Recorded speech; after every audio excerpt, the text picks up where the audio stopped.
শুভ সকাল সুপ্রভাত বন্ধুরা। তো সকলে কেমন আছো? দেখো আজকে আমি বাপের বাড়ি যেহেতু আছি, খুব সকালবেলায় ঘুম থেকে উঠে চলে এসেছি। আজ আমি তোমাদের কাছে অন্যরকম একটা মিনি ব্লগ শেয়ার করব। তো চলো, এই দেখো, দেখেছো এখানে আমার বাবা মা দুজনেই পটল তুলছে। এটা আমাদের পটলের জমি, আর পাশে আছে ধানের ক্ষেত। তো পটলের জমি, পটলের ফুল, পটল কেমন হয় আমি তোমাদের এর আগে কখনো দেখাইনি। আমাদের ওই বাড়িতে এখন আর পটল চাষ হয় না, আগে একটা সময় খুব হতো, কিন্তু এই বাড়িতে যখন হয়েছে আর সকালবেলায় উঠে দেখলাম বাবা মা পটল তুলছে।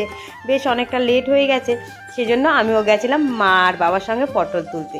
তো চলে এসেছি, এই দেখো বড় বড় যে পটলগুলো, এই পটলগুলো এখন তুলে নেব। আসলে এক সপ্তাহ 10 দিনের মাথায় পটলগুলো তুলতে হয়। আর যেহেতু আমাদের এখানকার হাটবার আজকে হেলেঞ্চার হাট, তো বুধবার রবিবার হাট হয়। আর আমাদের এখানে ভীষণ বড় পটলের মার্কেট আছে।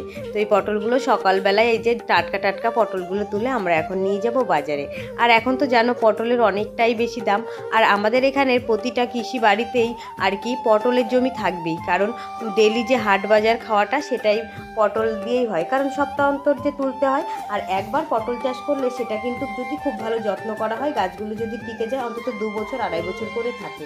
তো মোটামুটি ডেলি একটা আমাদের মেন যে ইনকামের উৎসটাই পটল থেকেই হয়।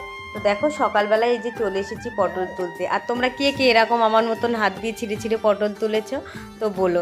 আর যদি কেউ না তুলে থাকো সেটা আমাকে দেখো কিভাবে পটলগুলো ছিঁড়তে হয়। এভাবে একটা একটা করে পটলগুলো সমস্ত ছিঁড়ে সারা ভুঁই পূর্ণ করে তারপরে নিয়ে যেতে হবে বাজারে।